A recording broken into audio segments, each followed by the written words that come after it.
Olá! Vamos mergulhar de cabeça em mais uma análise de hoje. Nós vamos decodificar os marcos teológicos mais profundos do livro de Efésios e também entender a verdadeira mecânica por trás da oração. O nosso objetivo aqui é descobrir como a comunicação divina e a doutrina bíblica se entrelaçam de um jeito que transforma completamente a nossa identidade humana. E olha, não estamos falando de uma simples mudança de hábito ou de comportamento, tá? É uma reestruturação absoluta da nossa realidade interna e externa. Para organizar a nossa linha de raciocínio, a gente vai seguir este roteiro bem direto. Ponto 1, a essência da oração. Em seguida, o diagnóstico e a graça. O terceiro é a obra-prima divina. Depois vamos para o deslocamento do ego. O quinto tema é ética e relacionamentos. E para fechar com chave de ouro, o ponto 6, a batalha e a armadura. Vamos lá?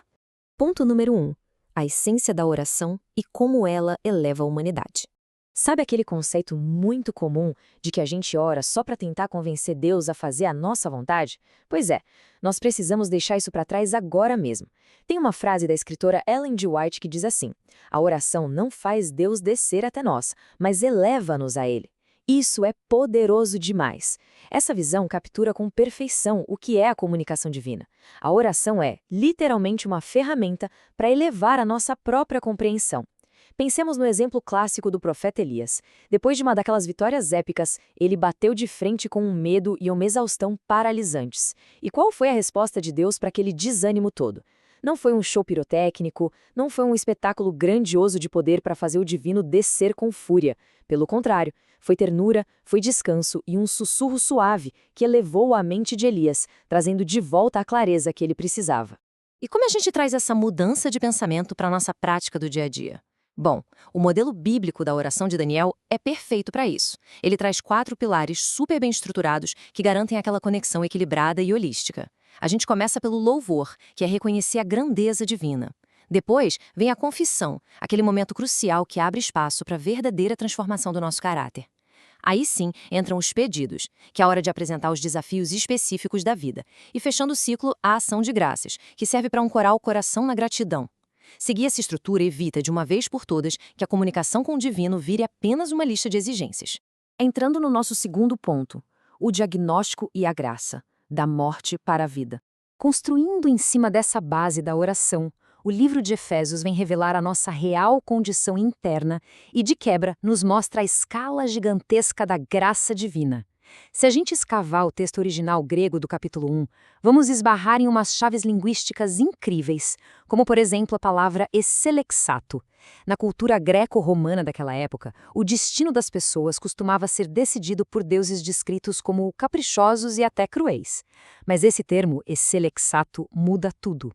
Ele significa escolheu, mas implica uma escolha pessoal, super carinhosa e deliberada. E por que isso importa tanto? Porque mostra que a identidade espiritual da humanidade foi escolhida com um afeto profundo antes mesmo da fundação do universo. É uma segurança eterna, inquebrável, que absolutamente nada no mundo de hoje pode cancelar. Fascinante, não é? Então, qual é exatamente a condição de quem é alvo dessa escolha tão especial? O contraste que a gente vê no capítulo 2 de Efésios traz o diagnóstico definitivo e, confesso, é bem chocante. A palavra original para descrever a humanidade antes da graça não pinta o retrato de alguém que está apenas doente ou meio fraco. Ela descreve um estado de morte absoluta, um verdadeiro cadáver espiritual.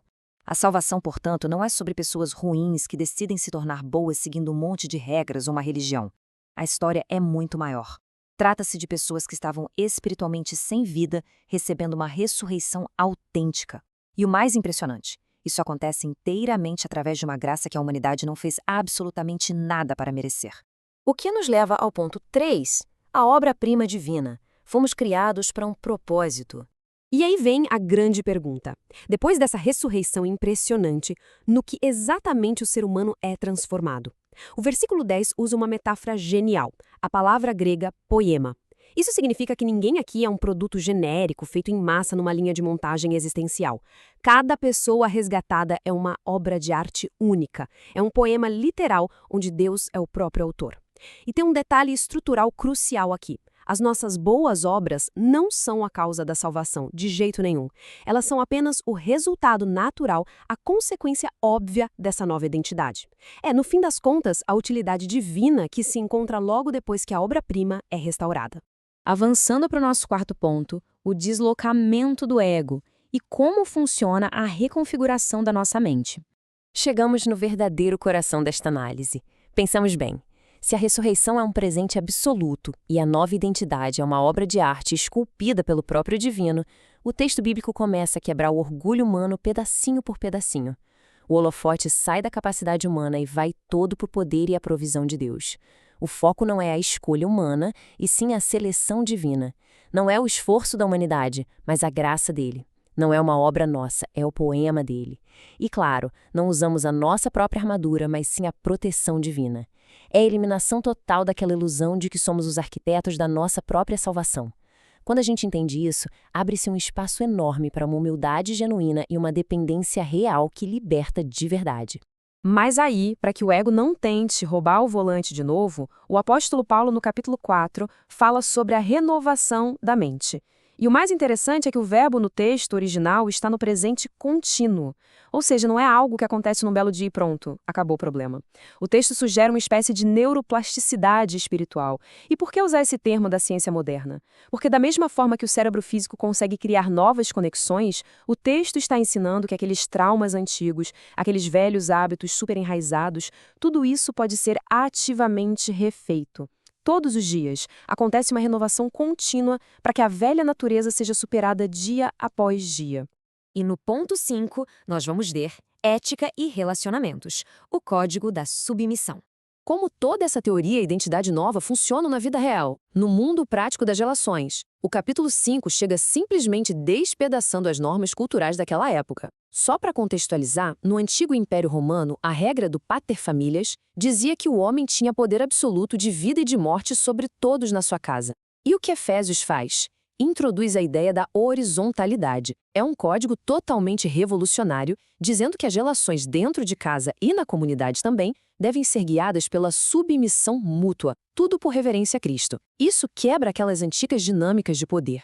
A verdadeira autoridade bíblica escondida nesse texto não tem nada a ver com dominação. Pelo contrário, significa carregar a pesada responsabilidade do serviço abnegado. No reino, o maior é sempre aquele que serve.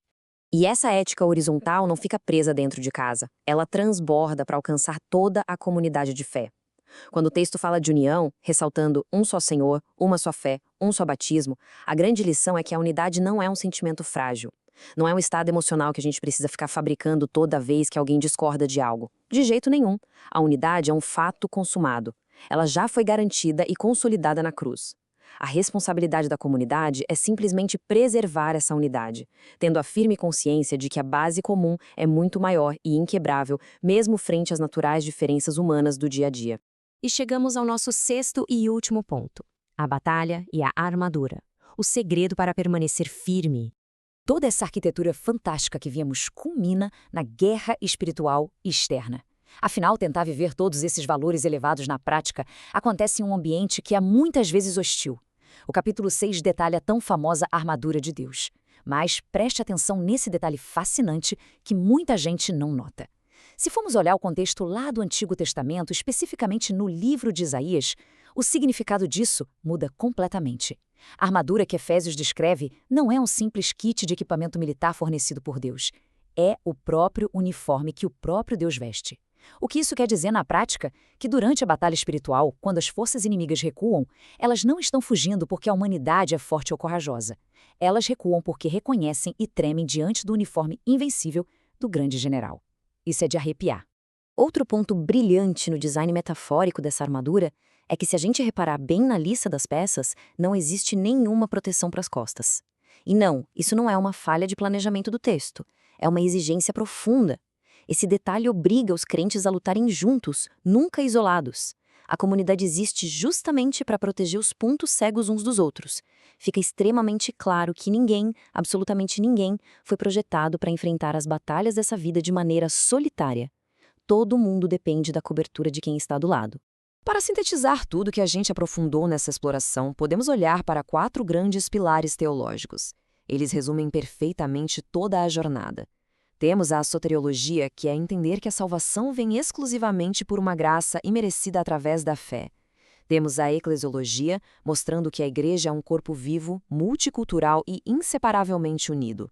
A batalha espiritual, onde a luta acontece a partir de uma posição de vitória que já foi garantida por Cristo.